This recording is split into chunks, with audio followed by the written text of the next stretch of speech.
স্বৰ্ণপদক বিজয়ী দীপালী ৰংফাৰ পিকে সম্বৰ্ধনা বৈঠালাংছ প্ৰেছ ক্লাবৰ পশ্চিম কাৰ্বি আংলং জিলাৰ অগ্ৰণী প্ৰতিষ্ঠান বৈঠালাংছ প্ৰেছ ক্লাবে সোমবাৰে বৈঠালাংছৰ জীয়ৰী দীপালী ৰংফাৰ পিকে সম্বৰ্ধনা জ্ঞাপন কৰে বৈঠালাংছ প্ৰেছ ক্লাবৰ লগতে স্থানীয় লোকে সম্বৰ্ধনাত এখন কাৰ্বি পুহু এটা জাপি আৰু এখন অভিনন্দন পত্ৰ প্ৰদান কৰে ক্লাবৰ সভাপতি জাসন ইংহি আৰু কাৰ্যালয় সম্পাদক ক্লেংছাৰ কিয়াপাই অসম বিশ্ববিদ্যালয় শিলচৰ বোৰ্ডৰ অধীনত সদ্যঘোষিত স্নাতকোত্তৰ চূড়ান্ত পৰীক্ষাৰ ফলাফলত বৈঠালাংছৰ জীয়ৰী দীপালী ৰংফাৰ পিয়ে ভূগোল বিভাগত প্ৰথম শ্ৰেণীৰ প্ৰথম স্থান অধিকাৰ কৰি স্বৰ্ণপদক আজুৰি আনিবলৈ সক্ষম হয় এই সন্মানৰ জৰিয়তে দীপালী ৰংফাৰ পিয়ে কাৰ্বি জাতি আৰু বৃহত্তৰ বৈঠালাংছবাসীলৈ এক সুনাম কঢ়িয়াই অনাত সমগ্ৰ জিলাবাসীয়ে অফুৰন্ত গৌৰৱ অনুভৱ কৰে পশ্চিম কাৰ্বি আংলং জিলাৰ বৃহত্তৰ বৈঠালাংছৰ অন্তৰ্গত মাইসাম গাঁৱৰ স্থায়ী বাসিন্দা জয় সিং ৰংফাৰ আৰু ৰজনী বেপীৰ জ্যেষ্ঠ কন্যা দীপালী ৰংফাৰ পি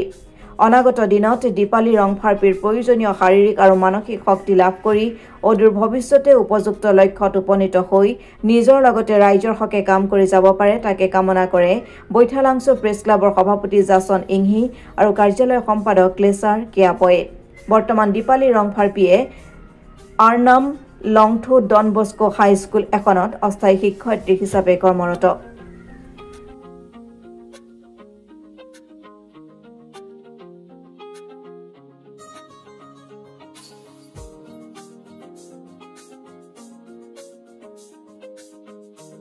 सबसे पहले आप लोग यहाँ पे मुझे देखने के लिए इसके लिए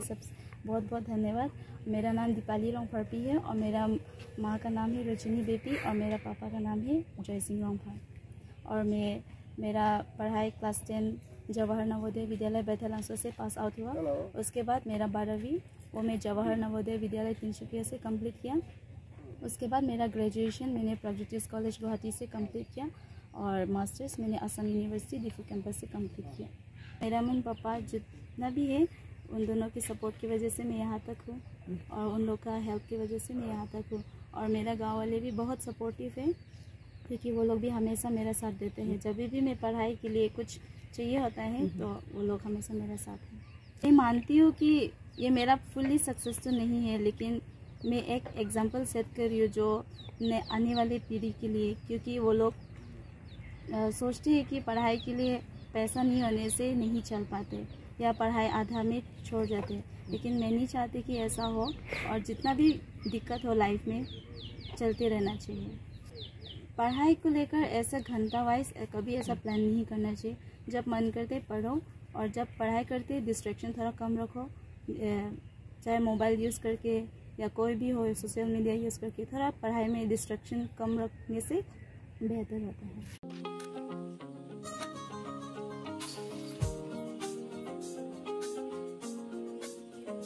পশ্চিম কাৰ্বি আংলঙৰ পৰা জাহসন ইংহি ৰিপোৰ্ট অসম টুডে